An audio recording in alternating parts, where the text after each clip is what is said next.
Hello, church, and blessings from Union Avenue.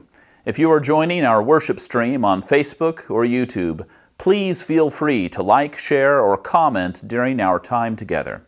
However you got here, we are glad you have joined with us to receive good news and celebrate how love is turning the world right side up. Union Avenue has a long-standing tradition on holiday weekends to have a service Sunday, where instead of a sermon, we have a service project that we do in person. So in this digital space we are sharing today, instead of a sermon, we are going to hear about some of the amazing charitable and justice work going on in St. Louis from our mission partners across the city, and see firsthand how lives are being changed, communities being raised to new life, and people coming together for a better world. We hope that you'll find this time together inspiring and energizing by the close of our worship, that each of us in our own ways and all of us together in our combined efforts help make a real difference in the world with the love of God. And that is indeed something worthy of worship. So again, welcome to Union Avenue.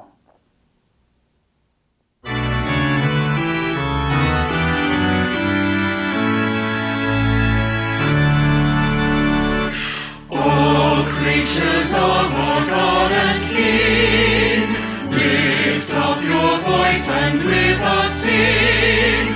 Alleluia, alleluia.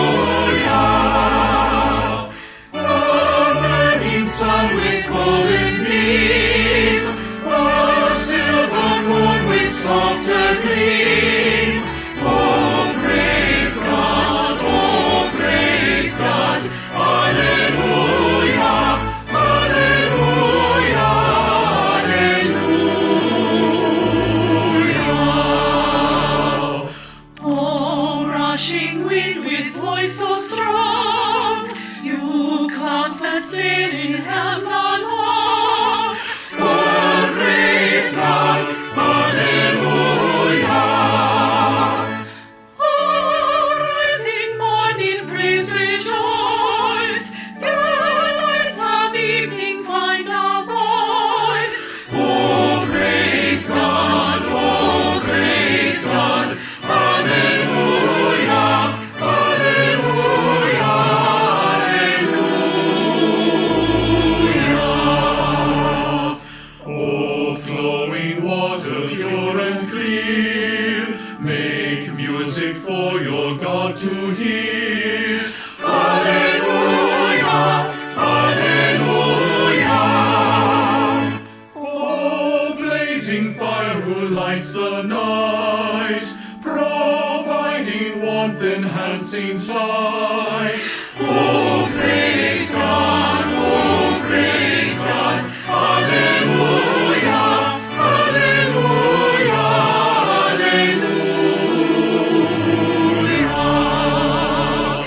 And of forgiving tender hearts, forgiving others, take your part. Sing praises, alleluia. You who of pain and sorrow bear, praise God who knows your every care. Oh, praise God, oh, praise God. Alleluia, alleluia, alleluia.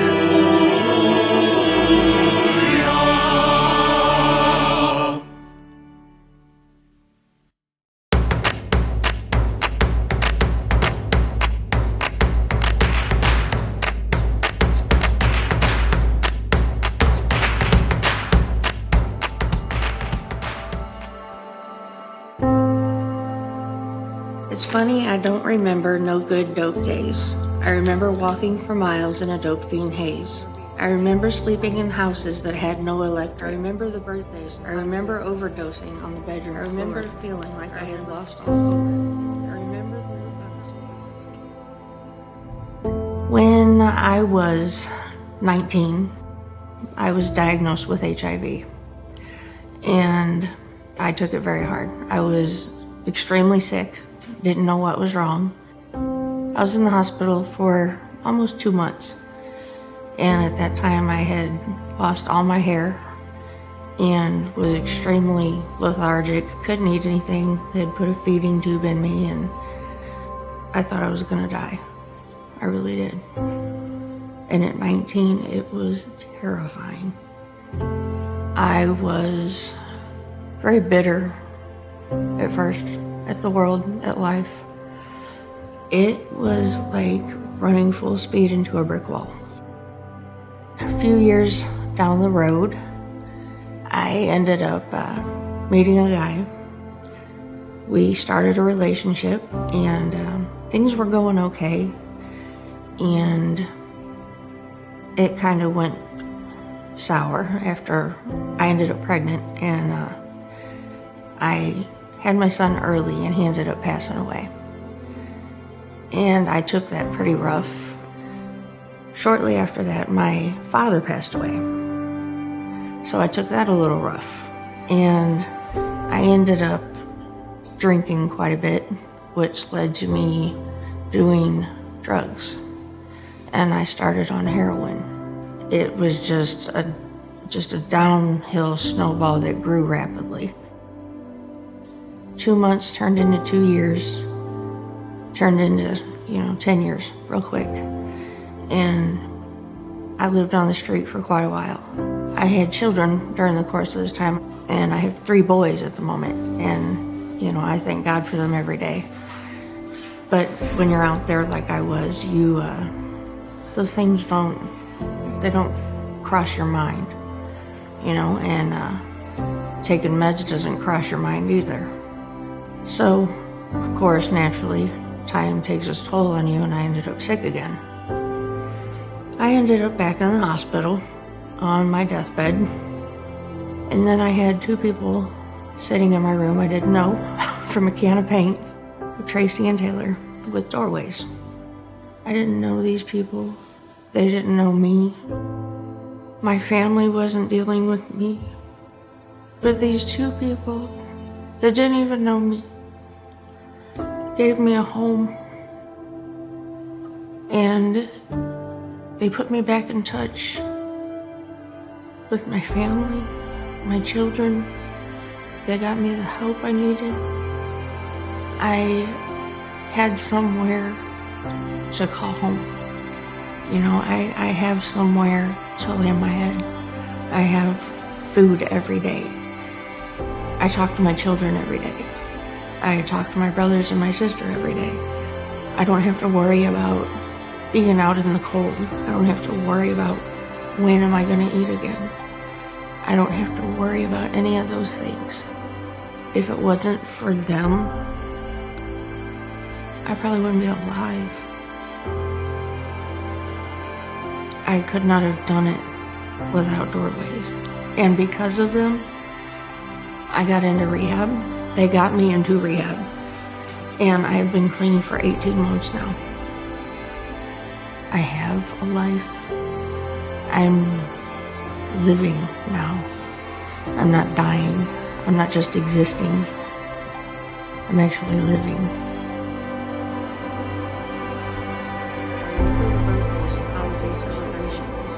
All the things I missed during my incarceration. I remember 18 months to this day.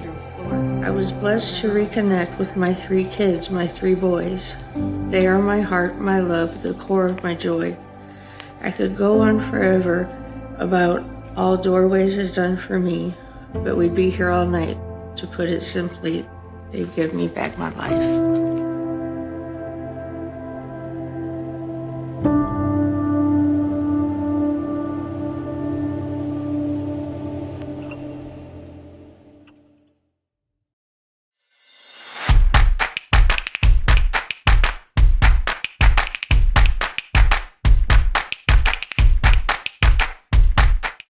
For over 107 years, Unleashing Potential has been serving the community. Our mission is to close the opportunity gap of children and build on their strengths. And we do this with early childhood education, school-age services, which includes before and after school care and summer programming, and youth development. In 2019, we served over 1,500 children, and these are children who are in under-resourced communities, many of which are children of color. And we know that COVID-19 has magnified the inequities from a digital standpoint and racial standpoint in our community. We know that learning must continue. So Unleashing Potential has stepped up, and we have provided computers for children and families to make sure they could continue to learn and build their skill sets. We have also provided computers for our staff. We've done outreach and wellness checks for families and children over these last several months. And we've had virtual and in-person summer camp.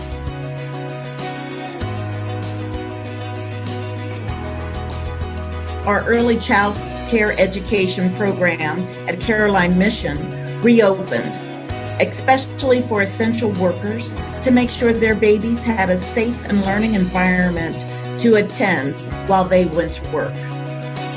As school districts decide whether they're going virtual or a hybrid schedule or in person, school-age services, they've knocked it out of the park in terms of serving kids.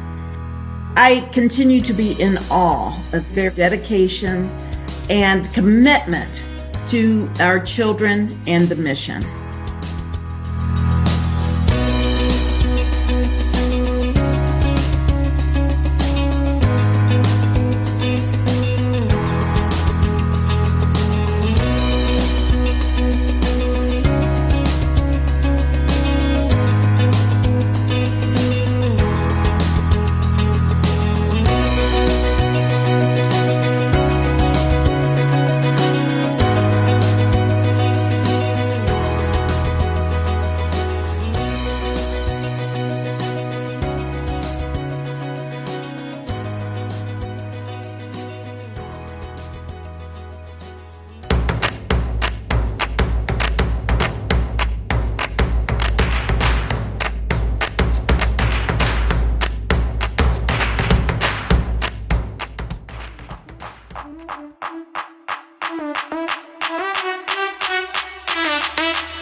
So the HIV medical home that we're creating is a model where we provide as many integrated services as we can on behalf of people living with HIV.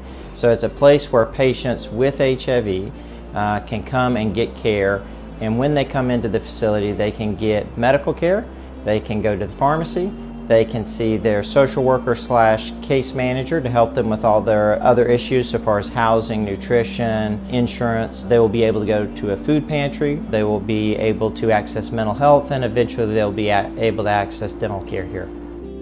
I feel like I have an ally now when I once was alone. To be honest with you, HIV care hasn't really taken a forefront as being important in the world, and I can see that now it's finally starting to become just part of healthcare, instead of a separate issue. You know, I've been working in HIV a long time, and I've been blessed to know a lot of people with HIV and their stories. And many of them are facing stigma and don't talk a lot about their HIV status with what would otherwise be natural sources of support. And so being able to create an environment that is designed for them and is full of people that are welcoming and committed to making their lives better. And then we get to work side by side with each other. All of this is right here. And one of the beauties of this clinic is once we get them into care for their HIV or for their PrEP, we can address all their other health concerns as well. We can act as their primary care physician to treat their blood pressure, their COPD, their heart disease, their diabetes. We're really not trying to reinvent the wheel. So if folks are doing service delivery and doing it well, what we want to do is partner with them so that we can offer that integrated model on site. HIV is a significant problem in St. Louis. There are about 6,200 people living with HIV in this region. So what we're really looking to do is attack HIV in two ways: prevention and treatment. There's a medicine that someone who is HIV negative can take to help prevent them from getting HIV, but the key is to get people who have HIV, number one, to know that they have it, to get tested and diagnosed. Number two, to get on medication, because we know that if someone who has HIV is on medicine and has an undetectable viral load, so they're on medicine and the virus is completely suppressed, they will not be able to spread infection to another person. What we find in St. Louis, and this happens in most urban settings around the United States, is that there's a convergence between HIV and poverty. And so case managers are working to do a complete assessment with each client to identify what their barriers and needs are, and then create an individualized plan around the support that they need. Ability to pay is not a factor in any service delivery that we do here. The biggest barriers to getting patients into clinic and keeping them in clinic is access to care and transportation. So this is a chance for them to get them here. Once they're here, they can access all the things that they might need for their overall health. People who are diagnosed with HIV now, if we get them into care early and keep them at an undetectable viral load level, they can easily live into their 70s and 80s. This is not what it used to be. And so this work is important to me because I want to make sure that everyone gets the access to care that they need. And when I think about what we could achieve over the next 15 or 20 years, I'm really excited about changing the landscape of HIV infection in this country. People should not have to hide that they have HIV, but they do. And it's 2019. And I think that's about time for that to stop.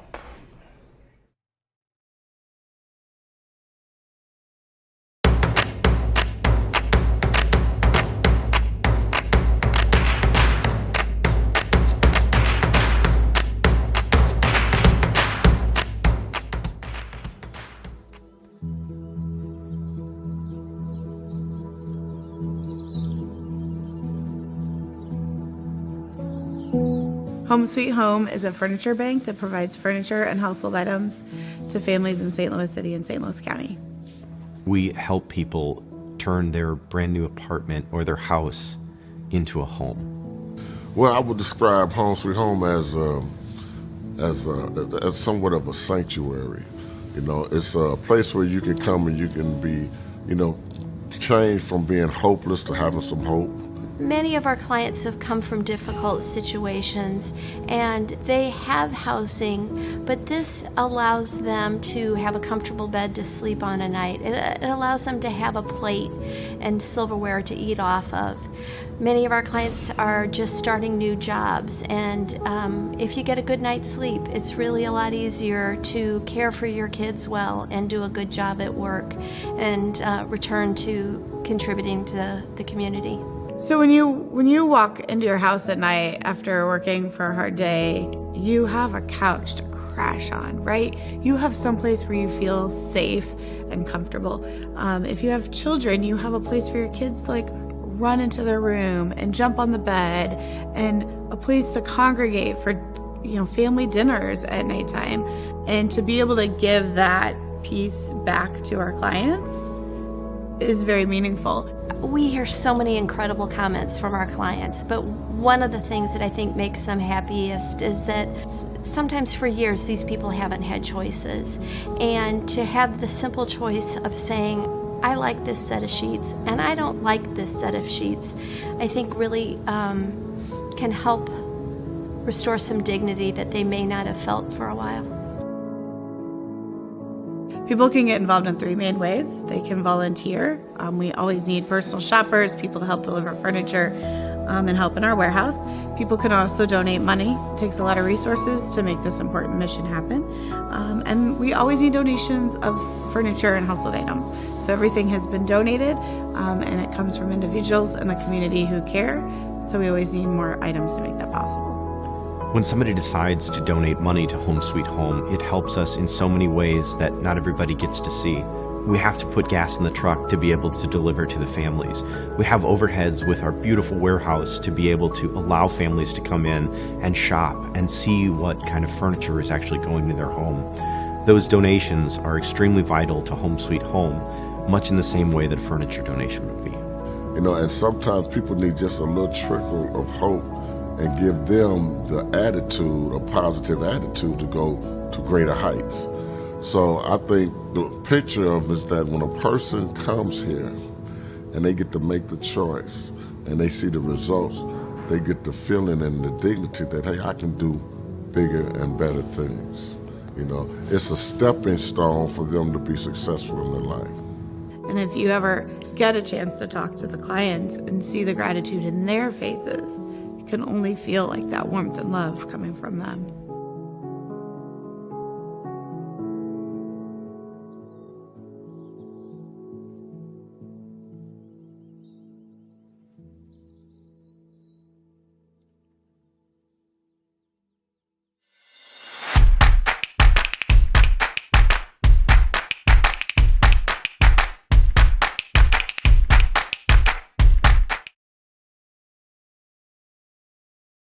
Founded in 1887, the National Benevolent Association has been a faithful part of the Christian Church Disciples of Christ for more than 135 years. As your Health and Social Services General Ministry, we collaborate with leaders, health and social service organizations, and disciples congregations to help them strengthen and transform communities through compassion, healing, and justice. We do this by providing education, partnership, inspiration, and resources for leadership and organizational development for health and social service ministries across the life of the church. And all of our work is grounded in our historic mission of justice and advocacy.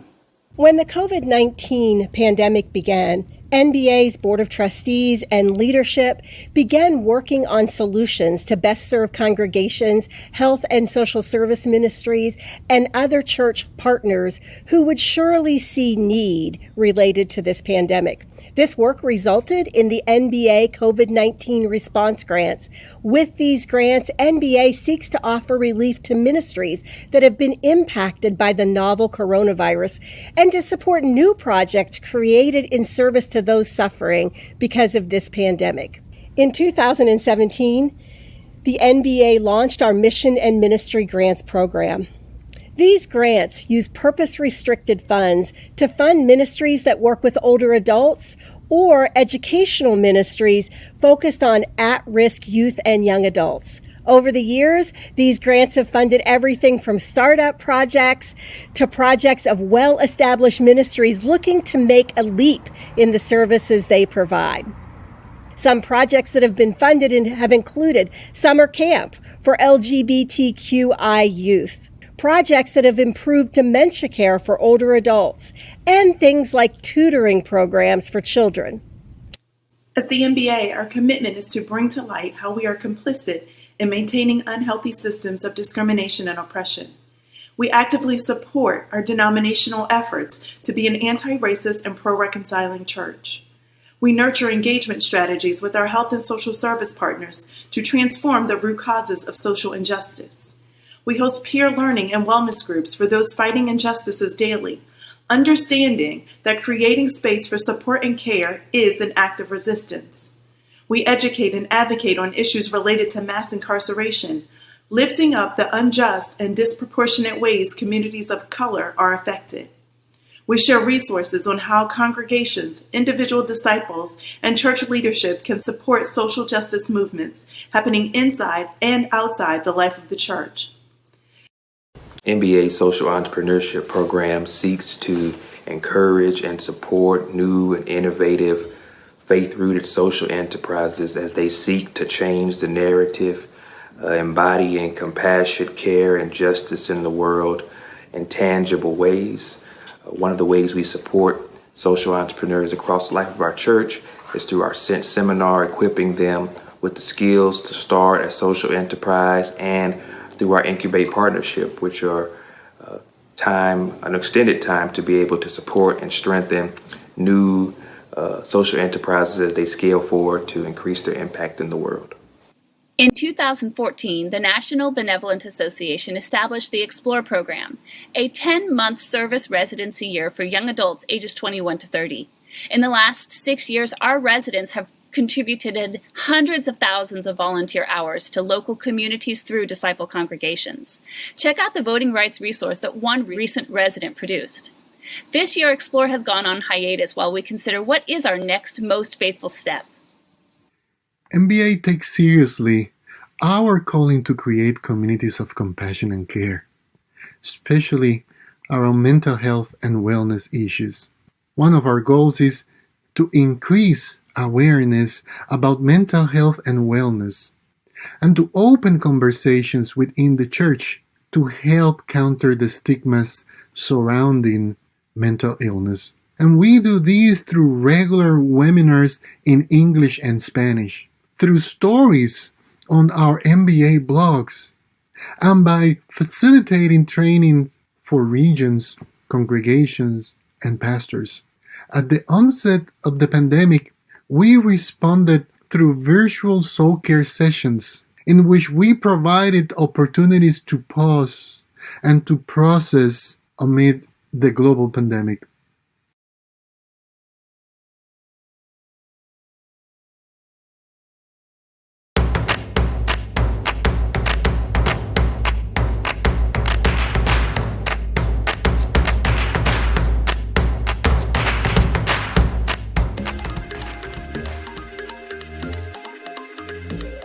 Hi, my name is Lady Ashley Gregory, and I'm co-facilitator for the support group QTPOC STL. It's not QTPOC STL, it's QTPOC STL. We're a support group for queer and trans people of color in the St. Louis area who are 18 years and older.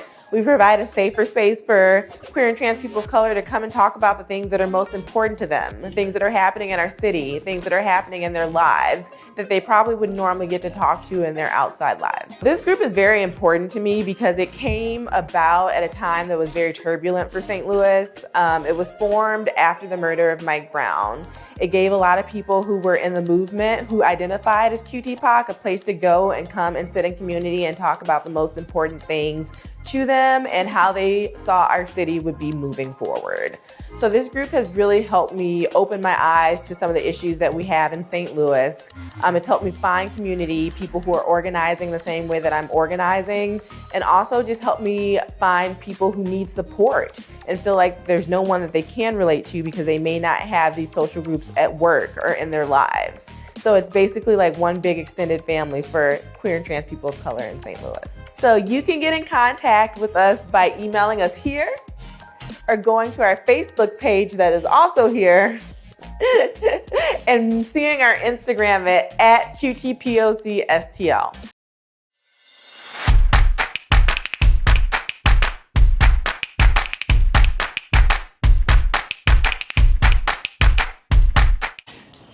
Stay. Not again. Okay. Deep breaths. Hold on. You calm down first of all.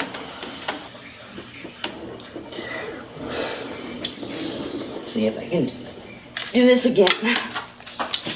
Okay.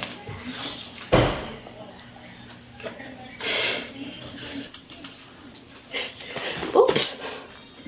Okay. More than one way to do something. And I don't want to drop any other toys.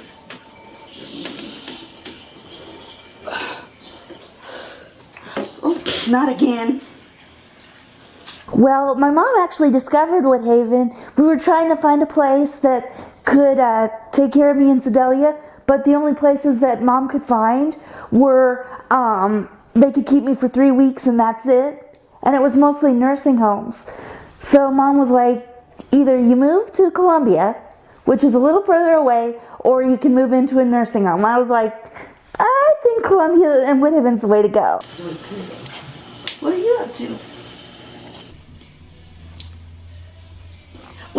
Do you think we should add a scoop or two just to be safe? Yeah. That'd be a good idea. It doesn't feel like there's a lot of the outsides.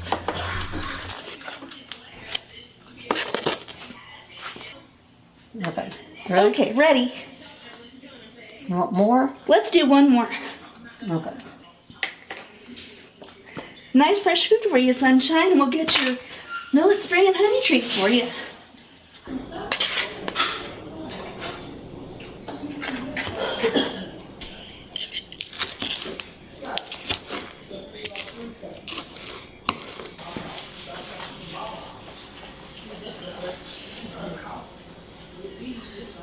I make sure the ladies that are in this home have their needs met medically and what they want to do, their social activities.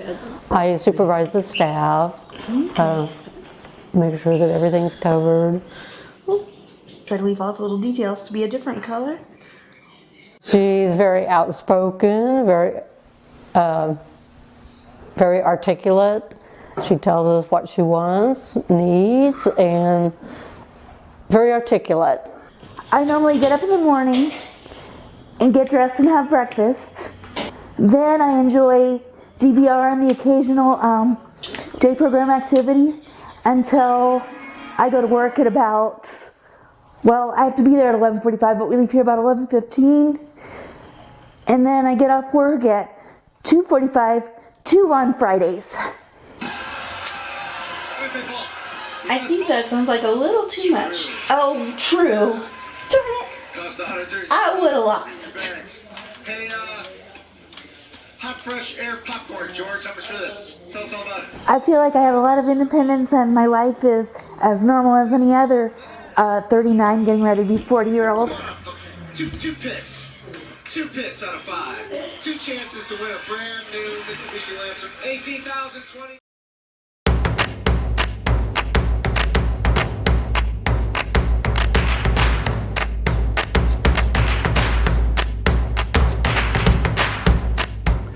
So it all started when we opened not just our doors, but our mindset.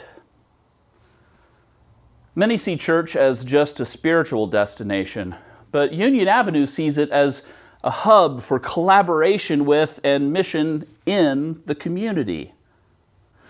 Those serendipitous partnerships between a church and other organizations that work hand in glove to serve the community, they don't happen often enough.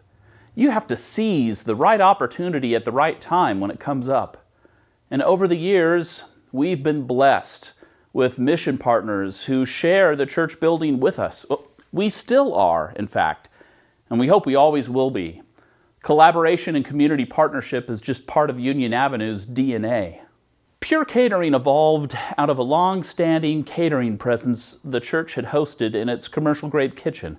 At times, the building was surging with numerous simultaneous activities for anywhere between 12 to 20 hours on some days, and sometimes right on through the night in support of the many programs going on.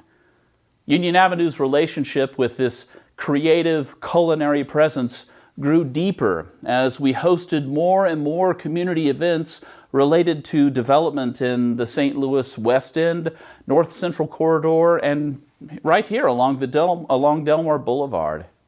When COVID-19 hit, it was obvious that the local neighborhood had an urgent need for safe access to nutritious food. Pure Catering stepped up to help address those needs with a keen focus on providing meals for children, elderly, and others facing food scarcity, and all right out of the church's kitchen. Soon, the number of meals served to daycares, shelters, after-school programs, and other strategic service organizations grew exponentially.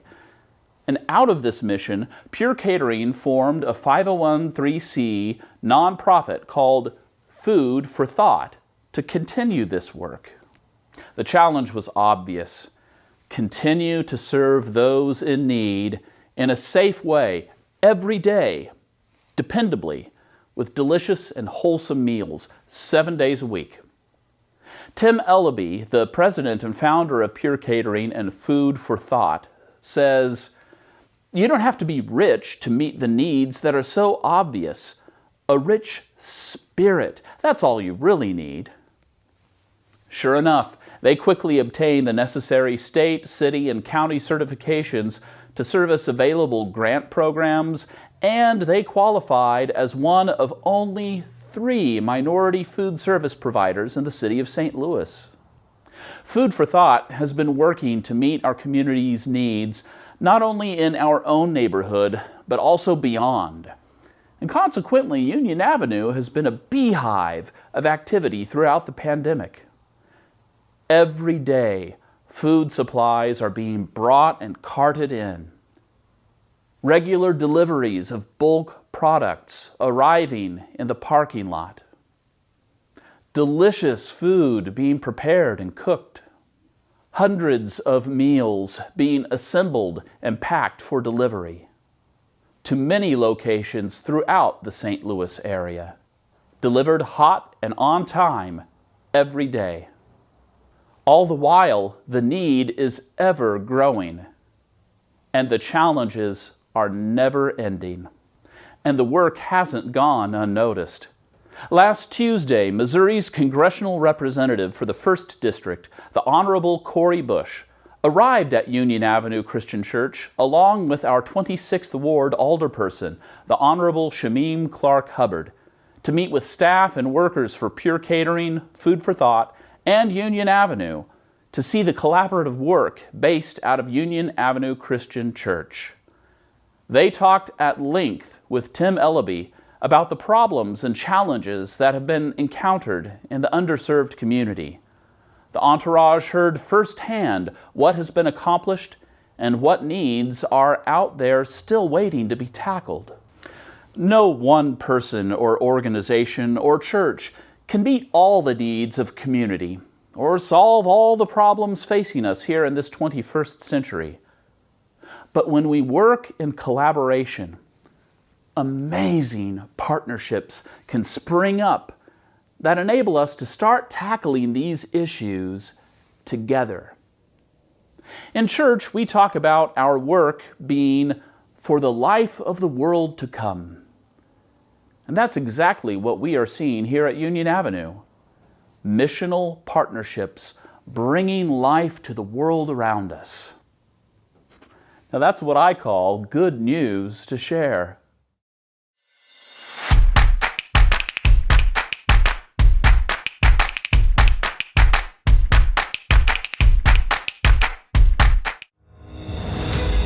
A lot of our clients have told us that the only way in which they've ever experienced getting food is through a food pantry. But shopping for food in a food pantry may not necessarily provide the nutrients that our clients need.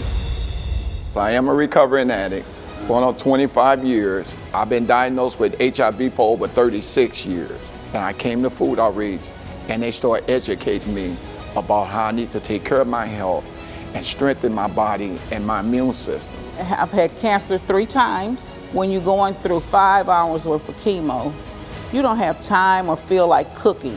I had 4.5 by 3.5 centimeters lump. A lot of time you don't, when you have cancer, to have just this prepared meal, that's I think the best. It's a wonderful organization that helps cancer and HIV patients maintain a quality, high-value diet. It's just very nice to just go home and say, I got this little chicken and I got this little vegetables and I can put this in the microwave and have some good nourishment. to fight your cancer, you have to have a nutrition healthy body. I mean, a lot of people be like, oh, I can't eat, but if you find those right foods that you can tolerate, it boosts your energy back up. Food outreach, that was an awesome blessing for me. Everybody was so warm, you know, and you didn't feel like you were getting charity. You just felt like somebody was just helping you. The volunteers have been tremendously grateful and helpful down here. They treat you with love, respect. There's something that unites everyone who works here, that is all of us being our best selves. Thanks food outreach volunteers, the staff and donors. Without all your help, without all your hard work, this wouldn't be. It won't be the food outreach. It won't be help to those who really need it. I would just like to thank Food Outreach because it was such a godsend for me. It helped me when I was going through my illness, and giving me strength, nutrition, and a smiling face sometimes. And I just want to say thank you, Food Outreach. To the donors of Food Outreach, I thank you very much for the donations that you provided to keep this wonderful program going. Thank you. You all have gave me an opportunity to look at the inside instead of just looking at the outside of me, and realize that I can do this and I can stand strong. And because of your support, I get the educational diets and meals that Food Outreach has to offer me. And because of your support, I am healthy now. My body is healthy now. I'm not underweighted no more. Matter of fact, I need to lose a couple of pounds, but I'm healthy now. So I'm grateful for that. Thank you all.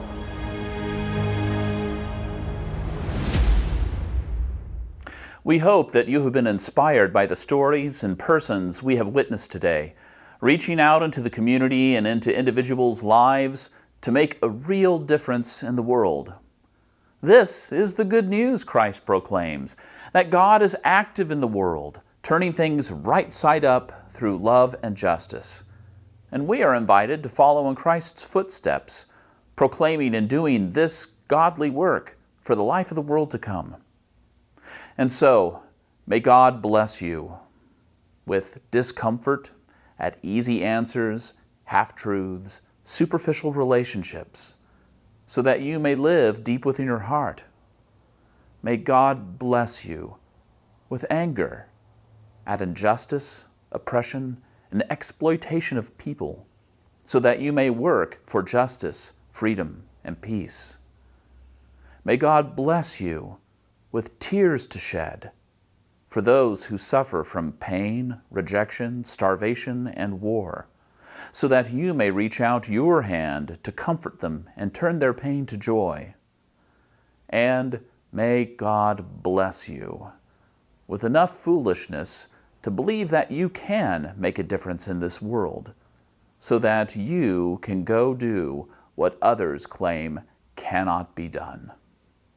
Amen.